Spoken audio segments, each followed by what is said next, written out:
যাও তোমরা দুজন ওই রিকশায় ওঠো। না। না মানে চলো তো, উনি তো বলেছেন যাওয়ার জন্য। মনে মনে বললাম তুই তো বুঝতে পারছিস না, এই জন্যই বলছিস। কি এত ভাবছিস, চল না। তারপর ইরা আমার হাত ধরে জোর করে রিকশায় তুললো। রাইসা আপুর দিকে তাকানো যাচ্ছে না।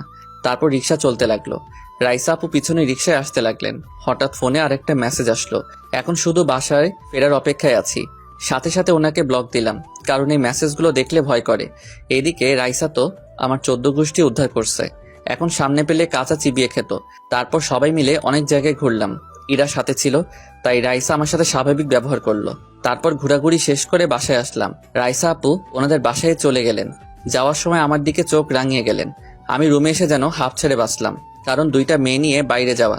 পকেটটা একেবারে পাকা করে দিছে। একটু পরে আম্মুর ডাক শুনে বাহিরে আসলাম। কি ব্যাপার, ডাকছো কেন? আমি না, তোর আপু কি জন্য ডাকছে দেখ। তারপর আপুর রুমে গেলাম। ওই কি বলবি বল। আমার একটা কাজ করে দে না ভাই। এভাবে কেন বলছিস? আচ্ছা কি বল।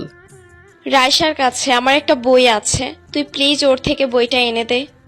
কি আমি যাব? রাইসা আপুর কাছে জীবনেও না, সারাক্ষণ শুধু প্যারার মধ্যে রাখে। আর তুই বলছিস আমি ওনার কাছে যাব? লক্ষ্মী ভাই আমার, তোর আপুর জন্য এই সামান্য কাজটা করতে পারবি না? আচ্ছা ঠিক আছে যাচ্ছি, তুই তার আগে ওকে বলে দে আমি যাওয়ার সাথে সাথে যেন বইটা নিয়ে দেয়।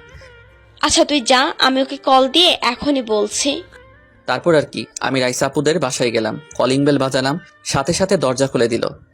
আরে বাবা, তুমি ভিতরে আসো। না আন্টি এখন না, আপনি রাইসা আপুকে ডেকে দিন। আচ্ছা, তুমি ভিতরে এসে বসো, আমি ওকে ডেকে দিচ্ছি। আচ্ছা ঠিক আছে। তারপর আন্টি রাইসাকে ডাকতে গেলেন। আমি সোফায় বসে আছি, মনে হয় আঙ্কেল বাড়িতে নেই। বাবা, ও তোমাকে ওর রুমে যেতে বলেছে। কি?